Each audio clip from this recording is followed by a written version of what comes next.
Hello and welcome to another episode of the Jet Report here on a Wednesday. What is going on? I am Matt O'Leary hanging out with you. We're going to get into a video from CJ Uzomah on he made an appearance on the Chris Rose football show. We'll play that clip because I think it was interesting. We'll talk about that and we'll answer your questions on this lovely Wednesday.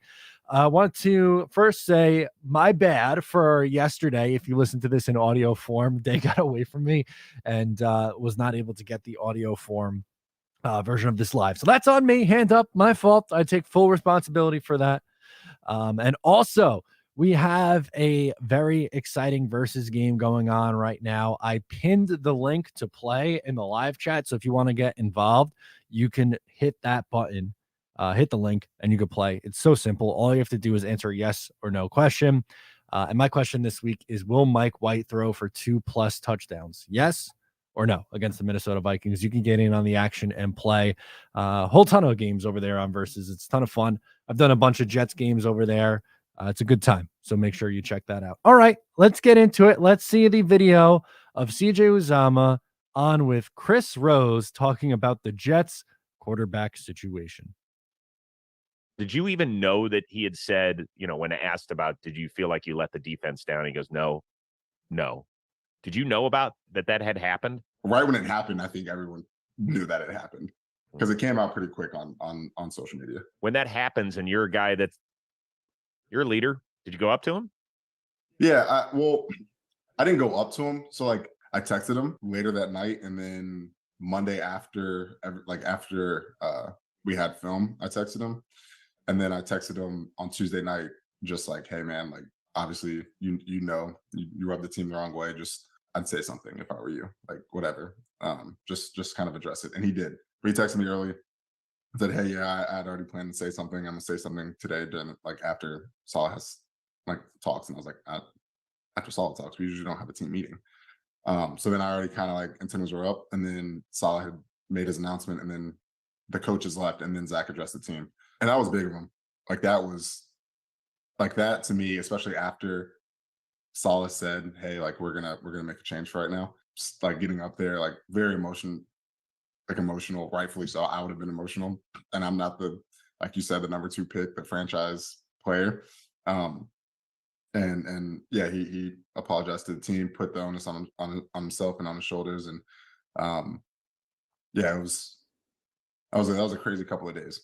You go up to him afterward and tell him good job? Yeah, a lot of guys were like, yeah, appreciate it, whatever. And then individually, there was a little line that dapped him up and said, we appreciate you, and we appreciate you saying that. And yeah, that was he gained a lot of respect from the players from that gesture. Did you even? Okay. So let's talk about this. Couple things. Number one, this doesn't change it should not change anyone's mind about Mike White right now. I want to talk about the two separate things. One, yes, obviously this is Mike White's team right now. They're going to continue to ride him out there until he proves otherwise. Sorry about that. They're just going to continue to, ride him out there until they prove otherwise. Again, I don't think this changes anything for the Jets' plans at the position, but it does go a little bit of a long ways because there may be a world where Zach Wilson does have to come back in and play. And you don't want the guy completely out, right? I don't know. I don't want anyone to be the poster boy of the big mistake, or the guy that everyone hates in the locker room. Should he have said that in the first place? No, he shouldn't have. And the defense had every single right to give him a hard time about it, and this team to be frustrated about it, because those comments were very dismissive of the performance that he just put out on film, and he didn't take responsibility. And it took him a couple of days, but I'm glad that he did get up there and address the team. And again, still, doesn't change. Mike White is going to continue to play football and continue to quarterback this team. But I find it interesting that we got CJ's perspective on this, on the crazy week that was the New York Jets leading up to the Chicago Bears because Robert Saleh on Monday comes out and says that they have, some thinking to do. They're going to think this over. And then they decide to make the switch, and Zach Wilson addresses the team after that. Quinnen Williams was also on with Richard Sherman and briefly talked about it. There really wasn't really much on the Zach Wilson, Mike White conversation in that, so I'm not going to play it on the show here today. But to pretty much sum up, Quinnen was saying that he's rooting for everyone. They're both his brothers, and he just wants the team to succeed. He's rooting for both those guys to go out and play well, which I think is the right way to look at it. This team is too good right now for there to be such a divisive thing. Like, obviously they made the change at the quarterback position and they won a game against the Chicago Bears and are trying to fight for a playoff spot. But this kind of goes back to the conversations we had earlier in the week about Robert Saleh doing a good job of keeping this team together. And it shows the culture changing, because how many times have you seen Jets players at each other's throats in lost seasons in 2016, or the Jamal Adams year in his last year with the Jets in 2019? It can get frustrating.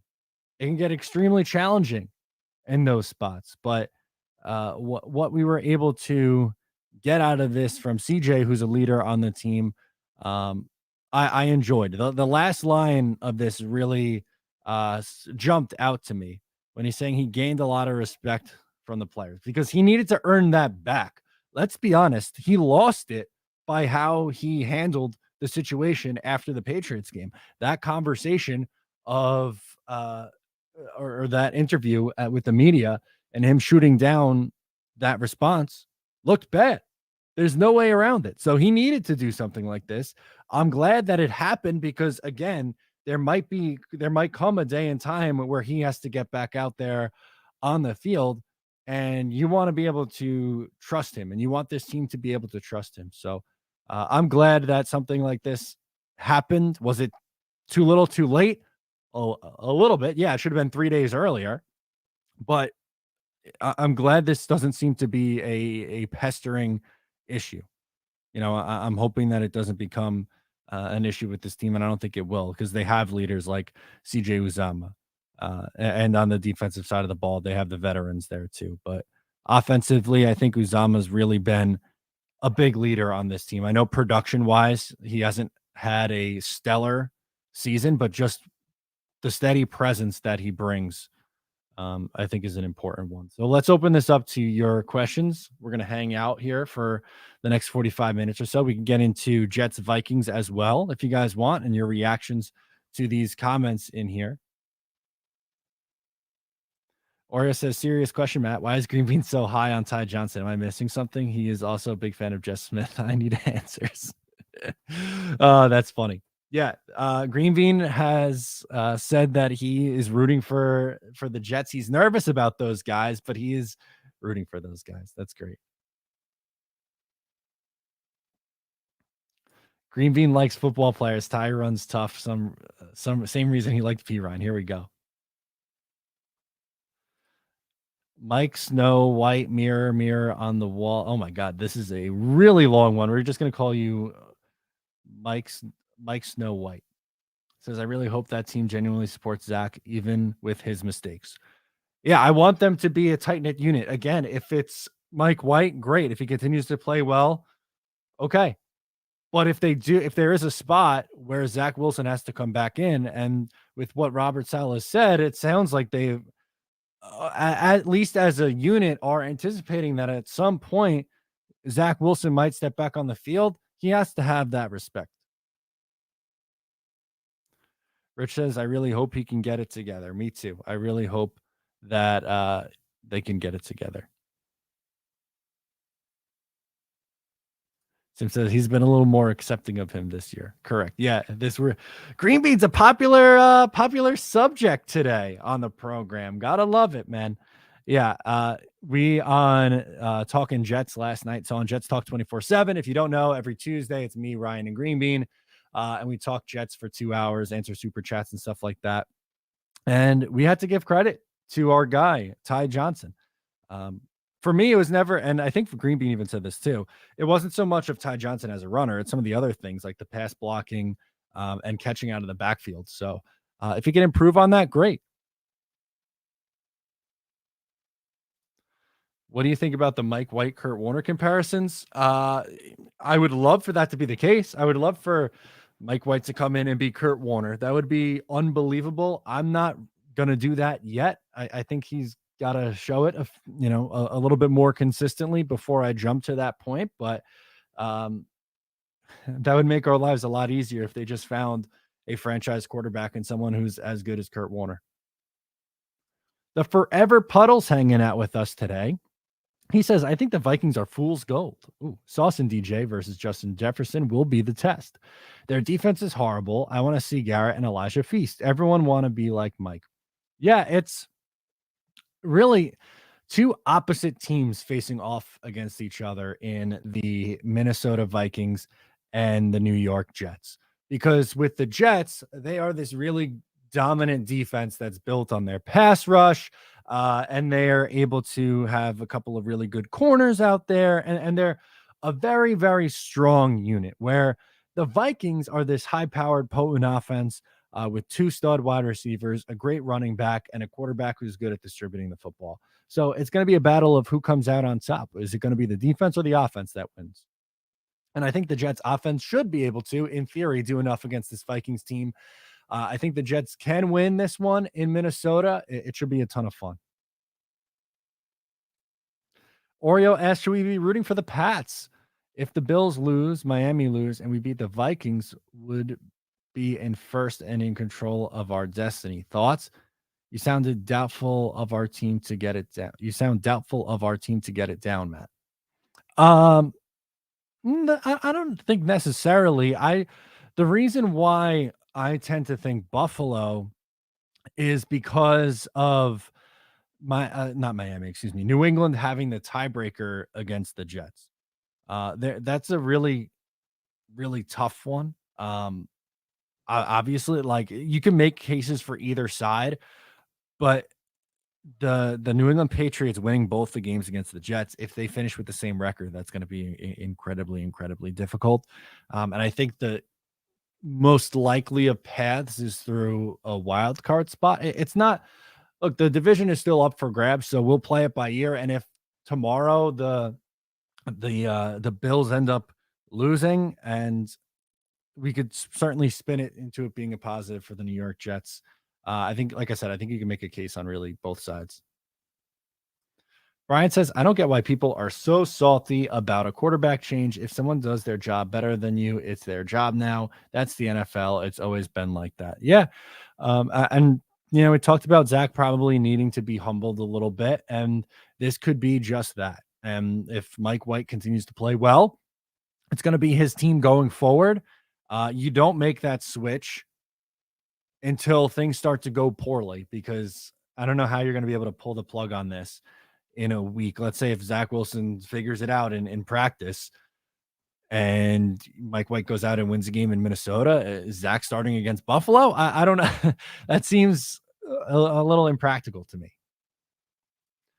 R&R says, let's get this Vikings win and worry about the future in the future. Yeah, that's true. You got to take care of business first and worry about, your own team. That's the fun, though. I'd rather be talking about this stuff than talking about, free agency and the NFL draft. We'll get to that eventually in the offseason, but it's nice to be going into December. It's the last day of November right now, and the focus is still on Jets games going forward, and not a coaching search, and not a free agency search or a GM search. And, you go right down the line.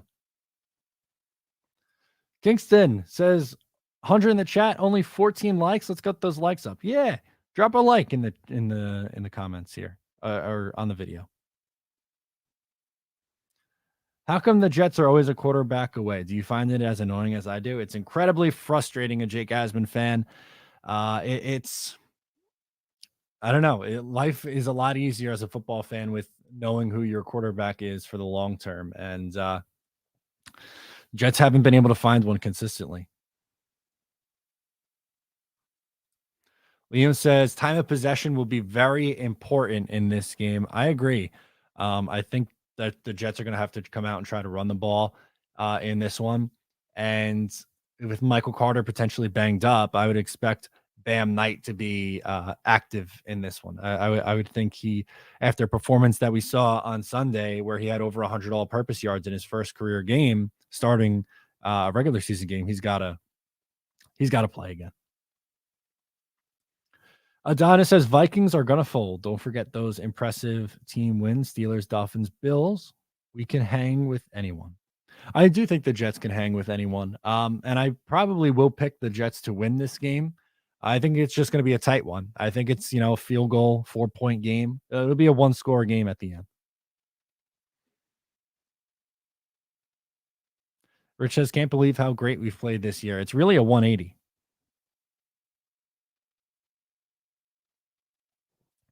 Dan says, I saw a press conference where Salah said the reason for the interceptions against the Bills with Mike White was because they were down big and trying to force the ball downfield quick to catch up. Yeah, that was certainly part of the reason. I definitely think that was part of the reason. Nick says, any change should be geared off White. If he plays well, it's his job, period. If he does not, then anything is an option. He earned the job. He did not get it through an injury. It is his to lose. Very fair. Brian says, with the team now, and especially when AVT and Brees are back, if we protect the ball, we win. The D is too good, and the O and special teams are good enough to hold the lead. That's true. Just thinking about when you get those two guys back. Vibe Guy, good question. What is the tiebreaker of if two division teams split point differential in those games? Now we'll pull it up right now. It is give me a second. Pull it up for you guys. It's NFL tiebreakers. It was NFL operations had it. Here we go. To break a tie within a division, it's head to head, and then best win-loss tied percentage in games played within the division. So division record would be next. And then best win-loss tied percentage in common games. That would be the next tiebreaker. So that's why your divisional games are so important. Strength of victory and strength of schedule. There's a lot of ways. Hopefully it doesn't get down to coin toss, but the most likely ones are head-to-head matchups, one-loss tied percentage in games within the division, and then best win-loss tied percentage in common games played. Manny says, honestly, the only thing I'm worried about is stopping the run. We let up a lot of yards rushing, but I think they're not coming out slow, so let's see. Yeah, they had the last week really against Chicago. I thought they came out slow, and against the Patriots, there were times where they didn't tackle well. It's going to be a test for the linebackers too. Obviously, with guys like Quan Alexander and Quincy Williams and CJ Mosley, I think it would be a big test for them, as well as Jordan Whitehead coming down to the line of scrimmage. PG says, Matt, I have a good vibe about this game. Jets D comes up big, and we dink and dunk our way to victory. I'll take it. Just get that W at the end. Like I said, I'm thinking 23, 20, 24, 20, a score like that. Jerry's red. If the Jets score a lot, we win. With a defense as good as this Jets defense is this year, absolutely.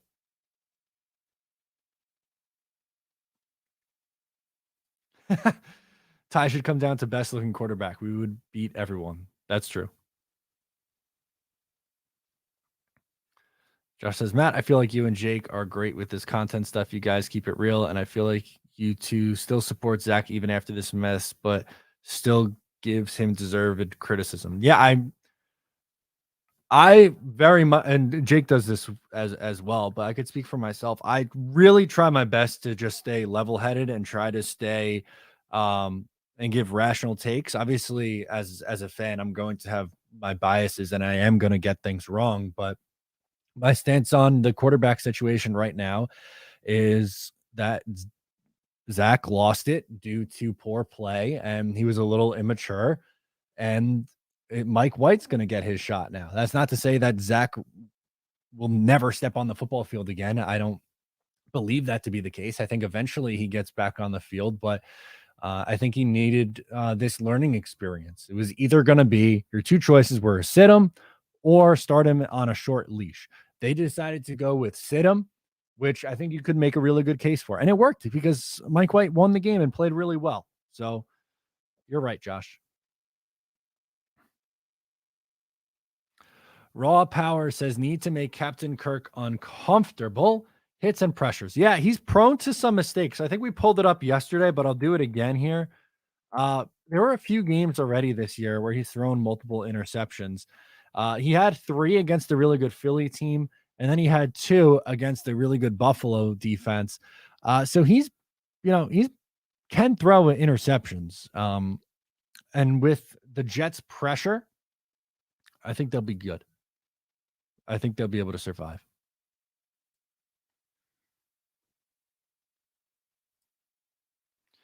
Do you believe anyone else deserves to be in the Jets Ring of Honor? I'd love to see David Harris and Sean Ellis in there. I don't know if Wayne Corbett is, but if not, he deserves that as well. He 99% positive that he is.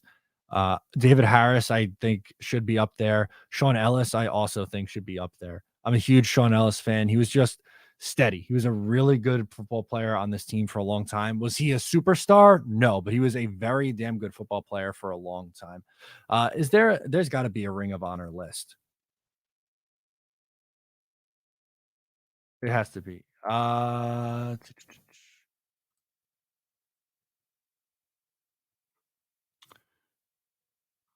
Nope, they don't have it anymore. I tried to pull it up.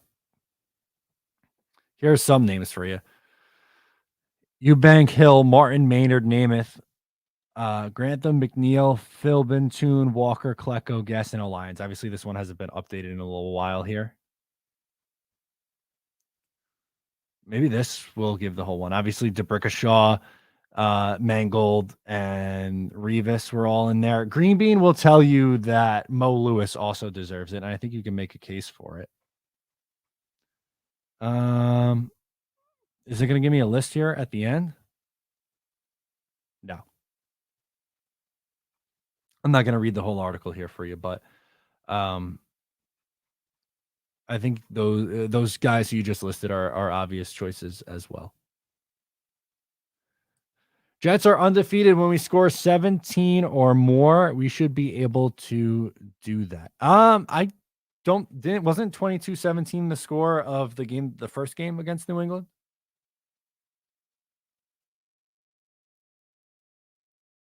I'm pretty sure that was the score of the first game.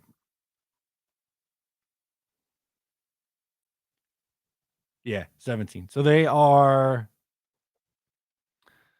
7-1 when scoring 17 points. Nope. Well, they didn't score. So 6-1 when scoring 17 points or more. Adonis says, I know we haven't had a full season with this player in a while, but it seems like everyone has forgotten about Becton, Brees, AVT being brought up, but we can't sleep on Becton. With him pretty much not playing for 2 straight full seasons, I don't know what capacity or what role he's going to be in. I don't think you could rely on him going into next year as a starter.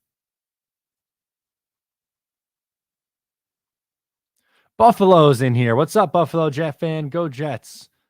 If you're not subscribed to him, you absolutely should.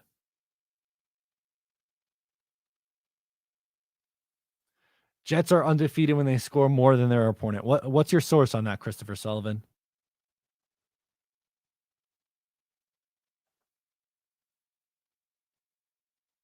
Would you prefer to start on offense or defense on Sunday? I would prefer, I usually like to defer. I like to get the ball to start the second half.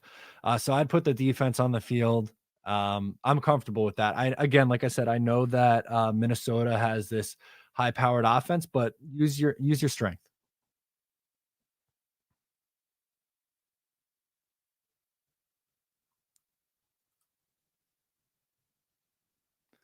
This look is new. I have followed your videos for a minute. I like the new studio look. Nice. Thank you, Henry. Yeah, we just switched it around this past week.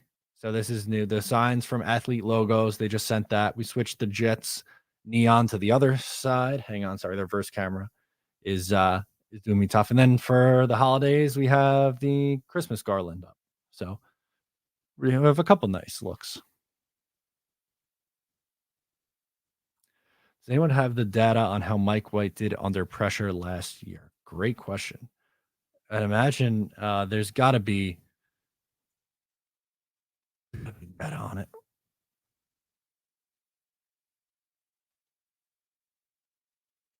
Start on Twitter. That's where we go first. Under pressure.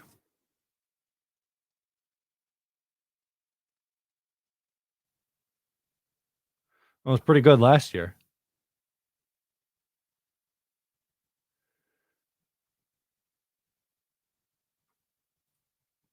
Jeff Press had, this is from November 24th, 2021. Mike White's passer rating splits in week 10. Under pressure, 5.6. Kept clean, 57.4. In week 10, I'm assuming that was the Buffalo game. So let's go back to the Buffalo game from last year for a second. Like I said, yeah, it was.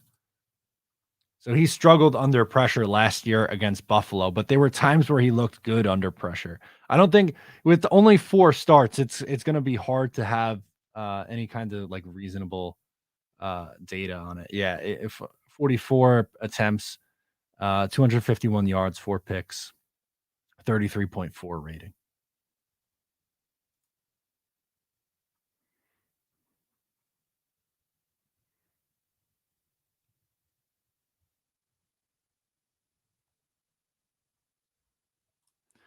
Bottom line is Zach and Becton have to fight for their jobs next year. One from injury, one from incompetence. Yeah, it's going to be.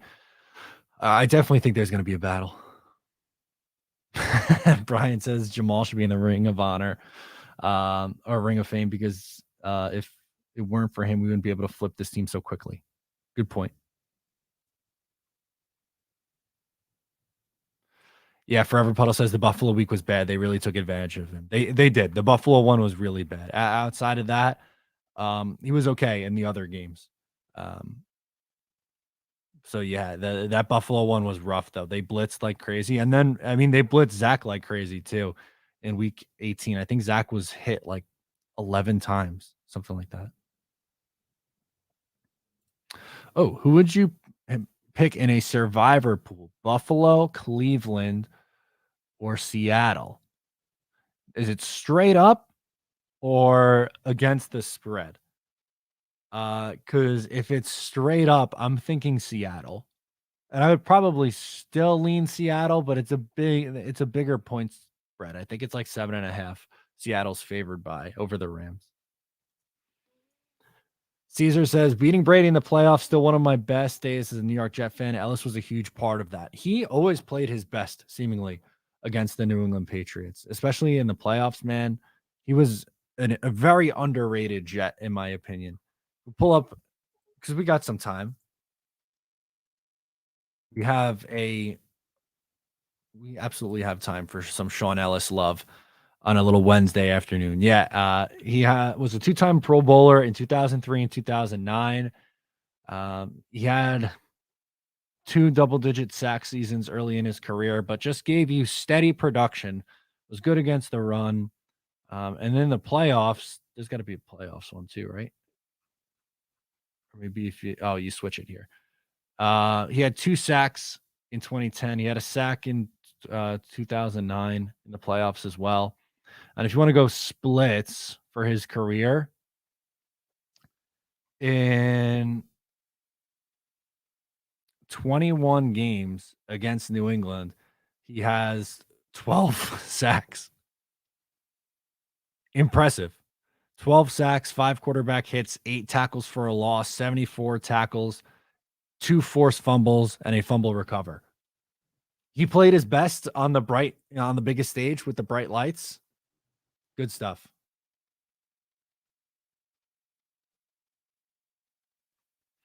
Yeah, it was disrespectful because they offered him like the veteran minimum to come back. They didn't give him a real offer.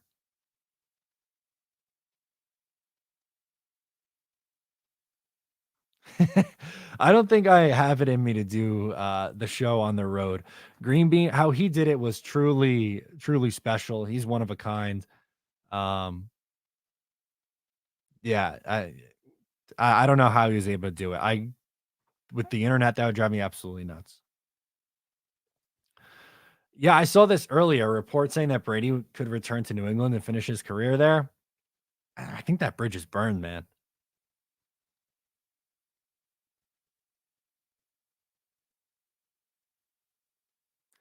Christopher says, I hate how Tanny ruined that team and Rex couldn't draft anyone. Yeah, I know Rex got the most out of that team coaching it, but it was a lot of Mangini guys who were on that roster. The Forever Puddle says, then again, the receiver room is way better than last year with Garrett and the tight ends. I know it's just one game, but it really feels like Mike was able to lift the team, made everyone better. He did. He was great. It's okay to say he was great against the bad defense. He was. And he did it in the pouring rain too.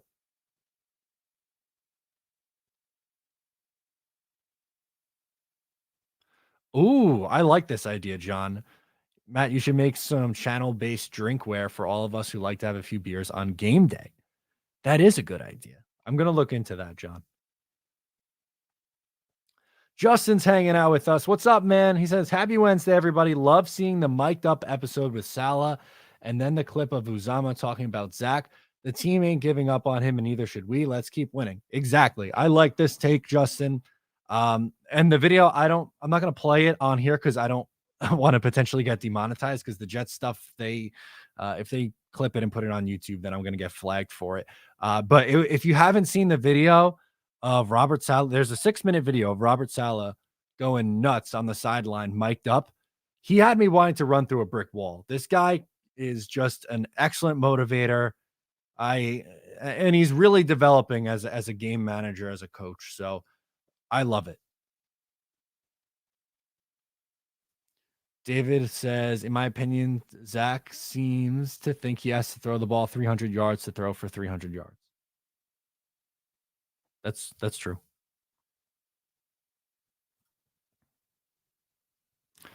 That mic'd up with Salah was fantastic. 100%. Justin comes back with, also, did anyone see the article on Parcells and turning the light on for a player? It was on the 33rd team. Very insightful. Yeah, I did. You know what? I didn't read it, but I did see it floating around on my Twitter feed. So I'm going to go back and read it.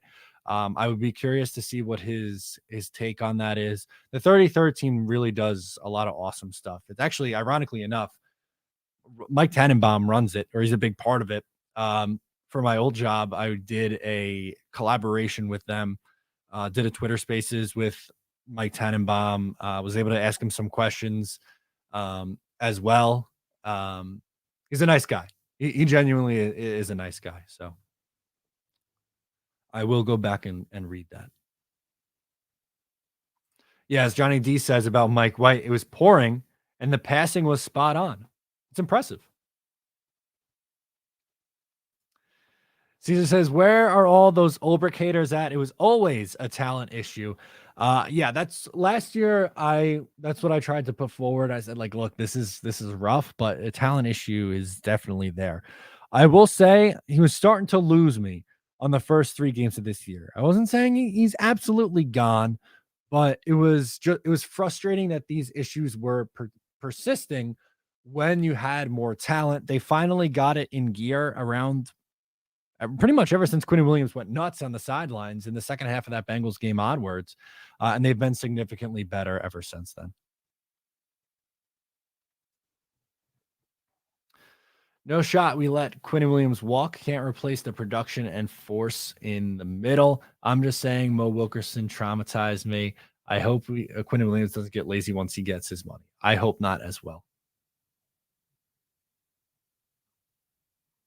And I did say that. I said his seat is incredibly hot. The sun hot. It was red hot. I wasn't saying pull the plug yet, but it was getting close on me, man. But to go back to your original question here, Oreo, you got to find a way to bring Quinn Williams back. He's playing like an absolute star, and plus, technically, it's not a contract year because he did get his 5th-year option picked up, and you could franchise tag him after.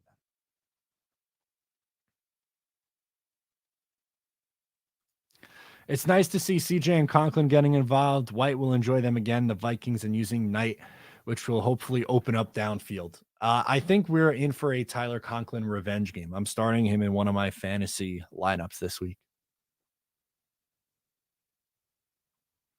Bill says, do you like the overall message that Zach benching does to our whole team going into the playoffs? It means all will be held accountable now. Watch, the missed tackles will be fixed. LOL. I hope so. I hope that's the case. The missed tackles are really the one thing that frustrates me with this defense. There's not a lot to complain about with this defense. They're a really good unit.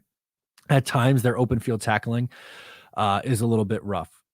But I do think it was just holding him accountable for bad play and a bad interview and not taking accountability. So I'm hoping that it's something that's fixable.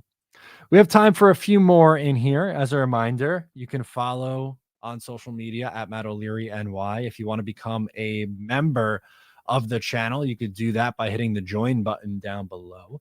There's a new episode of Just Jets out as well. We talk about the Mike White experience, preview the Vikings game a little bit, and tomorrow I'll have a video, a full video. There we go. On the Jets versus Vikings matchup. Harlan says McCagnon wasn't completely incompetent. He did get us some good players. He also got us some bad players and overpaid for all players he acquired via free agency. He was pretty freaking bad. He wasn't as bad as, I would say Idzik is worse, but McCagnon was a terrible drafter. Some of those draft classes are incredibly rough. I don't think Chris Herndon's on a team.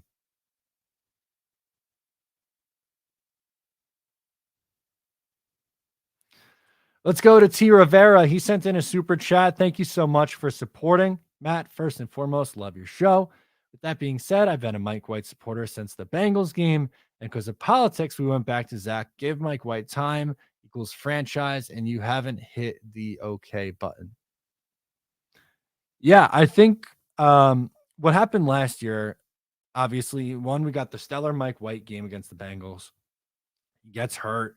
It comes back, plays against the Bills, was a little ineffective.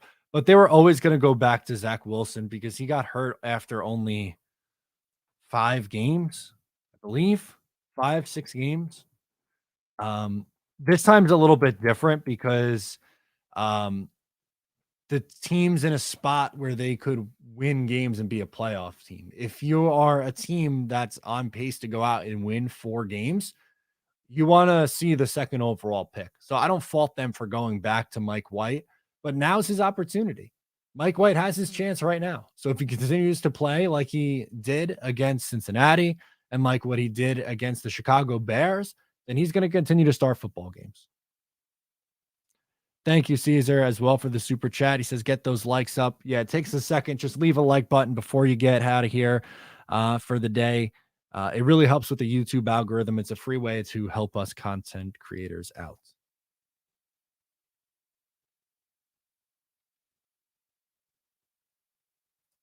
Bill says, but the message it says to the overall team is that if the number 2 quarterback pick is held accountable, all will be. Absolutely.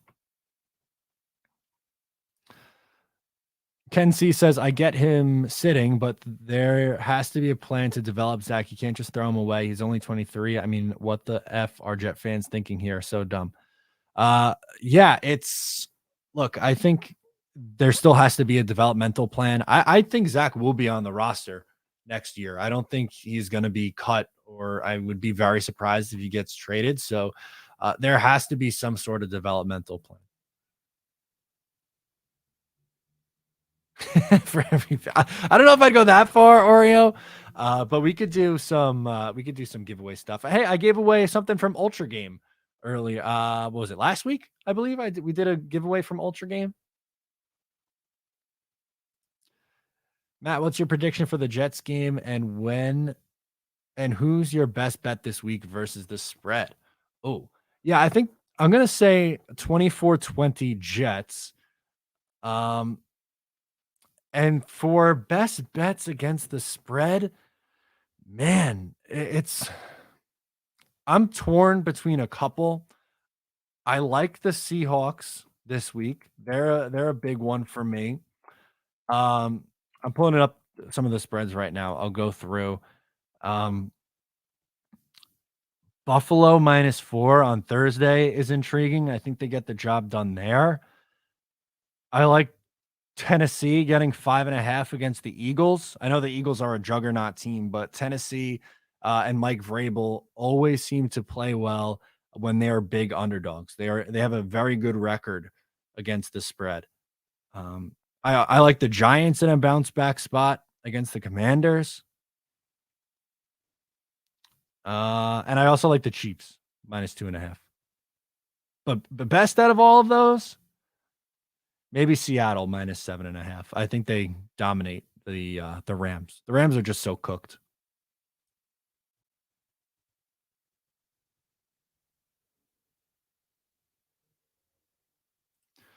Mike debuted at 23 on the quarterback rankings. I did not see that. Good stuff.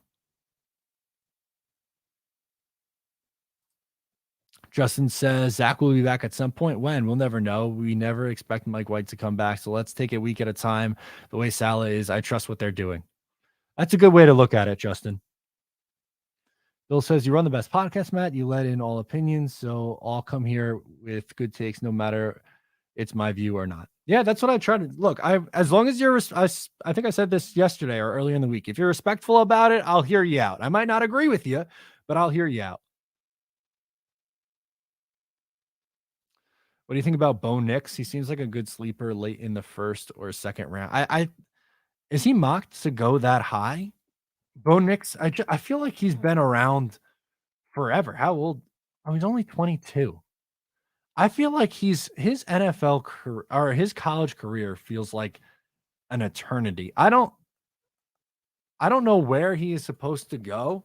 I guess we'll do that. Boom. I really haven't gotten too much into like draft stuff yet.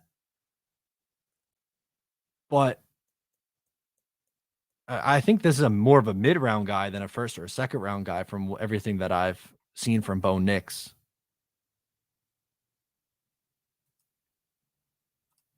Keith says watching Bam Knight run the way he was on Sunday was great to see. No BS and no dancing around the line. Just hit the hole. Love what he brings into the running game with Brees out. Amen. NY Jet Superfan says Matt's the best unless I'm watching Ryan, Blewett, Frankie, Green Bean, or Richie. Hello, JK. No, but seriously, I've said this before on here, but I do mean it. I genuinely think there are so many good Jets content creators. I watch a ton of people's stuff. The people you just listed off, Justin, who's hanging out in the chat. I always see him on TikTok, and I love his reactions on Twitter. Jake Asman does great stuff. Jets Chaos with Jeremy. Like, there's so many guys, and I don't want to leave people out, but the Jets fans have such good content to consume. It's really a blessing. Last one for me before work. Score prediction for Jets Vikings. God bless, boss man. Yeah, I'm gonna stick 24-20 Jets, and I think that's what we're gonna end off today with. And just a reminder: tomorrow we will have another live stream of this. By the way, if you are interested in hanging out, but tomorrow morning on the channel there will be the full preview of Jets versus the Vikings. Thanks so much for hanging out with me. I'm Matt O'Leary, and I'll talk to you next time.